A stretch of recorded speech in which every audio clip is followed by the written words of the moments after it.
of England attended the Trump rally in Florida, and during the rally, an all too common theme came up. Supporters who are threatening violence if anything happens to Donald Trump. Take a look. We will not let somebody take down our Constitution. I swore an oath back in 1973 to defend this country against all enemies, foreign and domestic. And if it comes to domestic, that's what I do. If the UN comes in here, there are foreign invaders in our country, and I will do what I got to do to stand up for them. And you called yourself a militia, does that mean with guns? If that's what it takes. The militia is, look at the farmers back in the day. They didn't have guns. They used pitchforks and whatever they had available to them. Today, everybody's got guns. What's going to happen is, if the thing starts here and we have a civil war, people are going to have to pick what side they're on. Me, I want our country to stay the way it is. I want it to be free. I want my children to grow up in a free country. I want them to be able to think for themselves and not be force-fed the information they put in schools. I don't want them on their knees waving Allah. I mean, we're America. This is what we got to fight for. And if that's what it comes down to. So he is not an isolated case.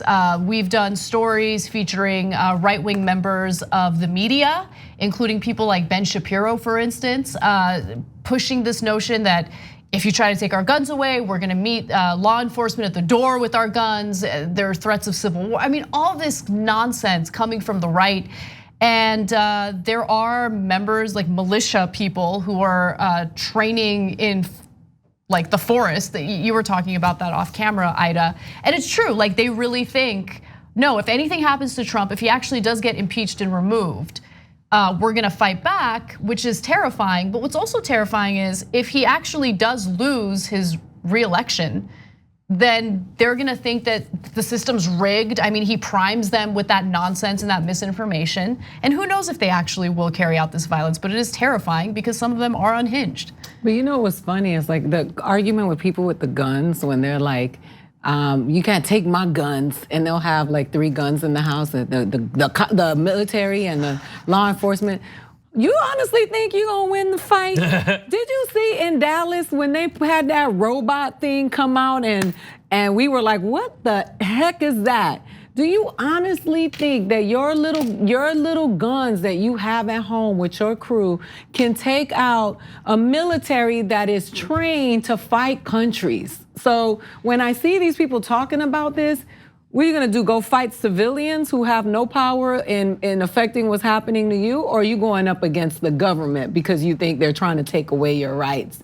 That's the thinking that I don't understand, and we just can't give them, we can't feed the flame with them because that's the foolishness that continues to feed the fear, and then we're walking around like this, and that is what runs the country when we let them do that. And you're right, we played the mashup that Jordan Newell made of right-wing figures talking about a civil war. And the question I have is, where does that idea come from?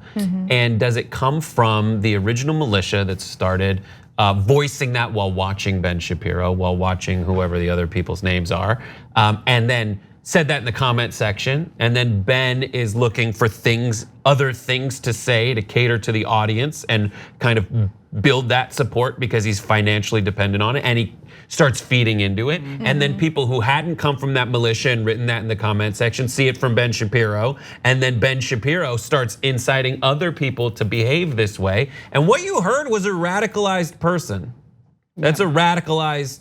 Absolutely. He's radicalized. Right. He is ready to take arms against a sea of nothing. Because what is America? He's like, I want to keep America the way it is. I don't want them to end up bowing and praying to Allah. Well, America right now, they don't have to do that. You're making that up. That's not how America is. America now is people who want to pray to Allah, pray to Allah. People who want to pray to our fun Jewish God, do that too. And they're pretty upset because Hanukkah's during Christmas this year, and it's weird. And Allah is just another word for God. Yeah. So when they're praying, I know, but like same people in the books. It's the same characters. So this is a vicious cycle of the media fear-mongering, right? Like the media, right-wing media specifically, has been fear-mongering about Muslims in this country for a while now.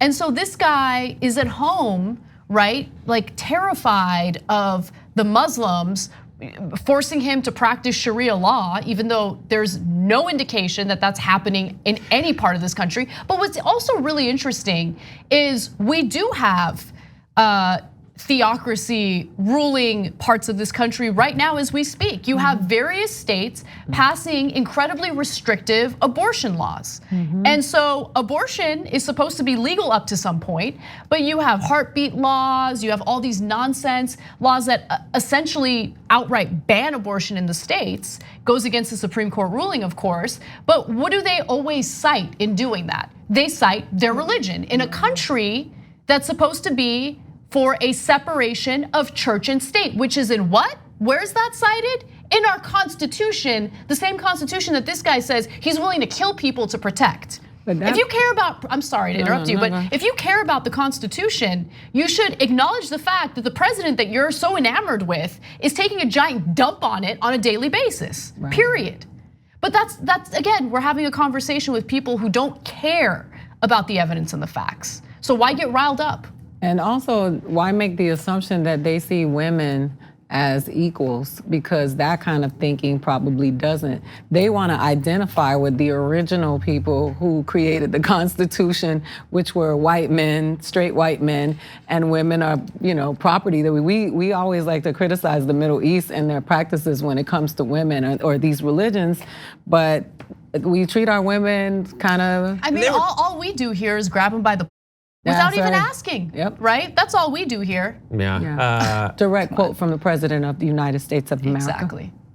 Yeah, I was just saying and the founders were kind of British people. They were still technically British. So when they said freedom of speech, they're like, you can say whatever you want, but you probably wouldn't. You probably wouldn't. You probably have some decency about it. Thanks for watching The Young Turks, really appreciate it. Another way to show support is through YouTube memberships. You'll get to interact with us more. There's live chat emojis, badges.